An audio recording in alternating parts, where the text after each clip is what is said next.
This video will feature our ERGO Grip products.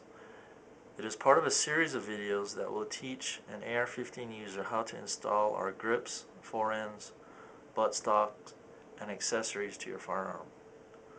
We're going to start with an AR-15 that has had its forend, grip, and stock removed. The first step will be to add a pistol grip and discuss the different grips that we offer.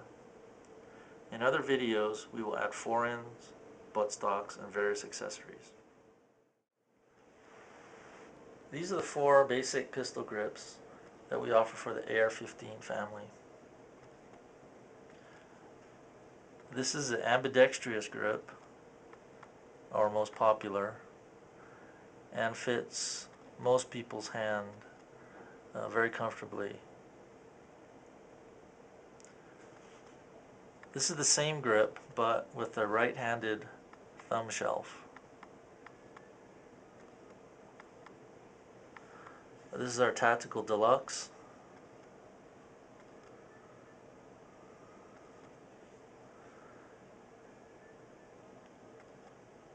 And this is our Tactical Deluxe with palm shelf. These two have the same cross-section and grip feel. All of these grips come in two varieties of texture. You have your sure grip, which is a rubber overmold, and your rigid, which is the hard plastic material. If you look at the standard ERGO grip compared to the Tactical Deluxe, you can see that the Tactical Deluxe is much wider.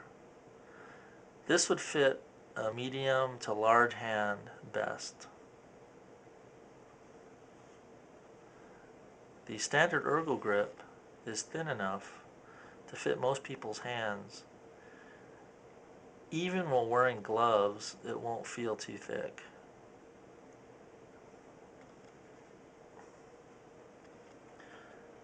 And when you install the grip, start off by making sure your weapon is unloaded, and go ahead and take the upper receiver off.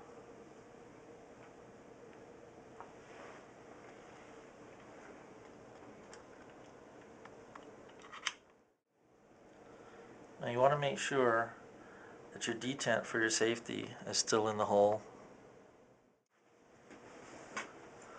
You want to take your spring, place it in the hole in the grip for your safety detent.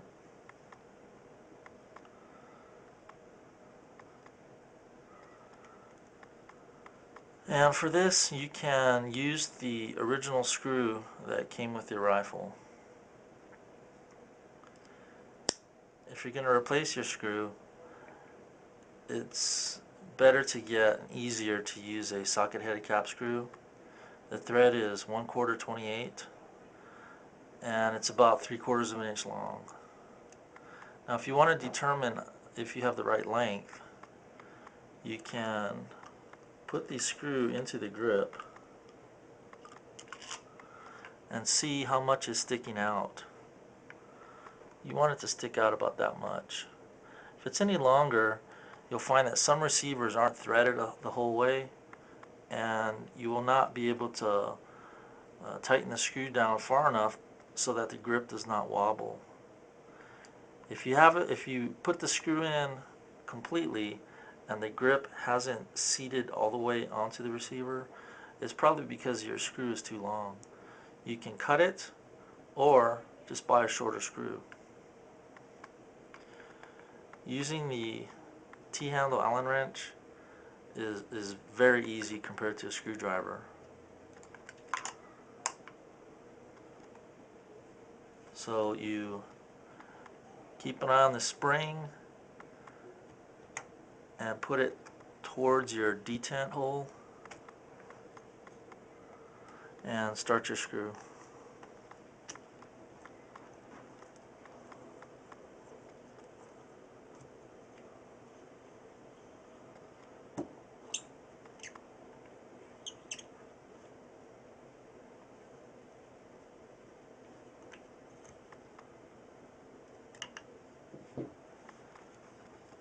that's all there is to it.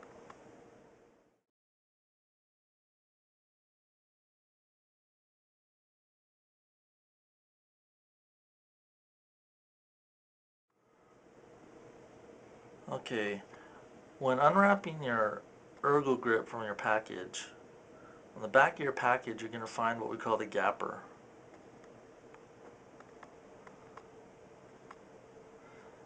Now if you're using a factory style trigger guard, the gapper will fill the spot behind the trigger guard so that you don't get an abrasion on your finger.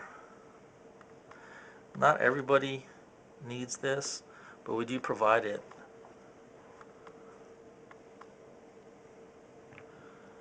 Once it's in place, you have the long leg goes on top.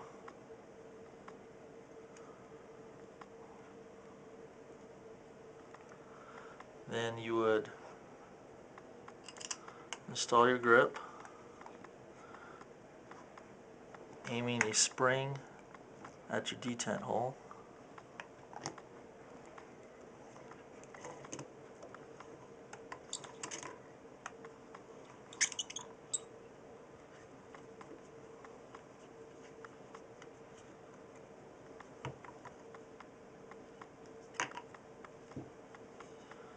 And that completes the installation.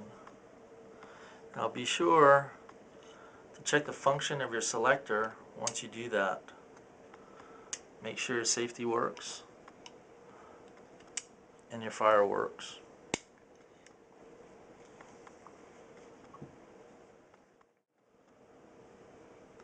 Now on some AR-15 receivers made for the 308, when you install our grip, it has a gap on the back here. We sell a part that will fill that gap. You can buy this part with the grip installed, or you can purchase this separately. When it's installed, we add the designator LF for large frame to all of the grips. It's the same part for each grip. Now when you buy it with it installed, it has a piece of gapper's tape that holds it in place. If you buy this separately, it comes in a bag with no gapper's tape.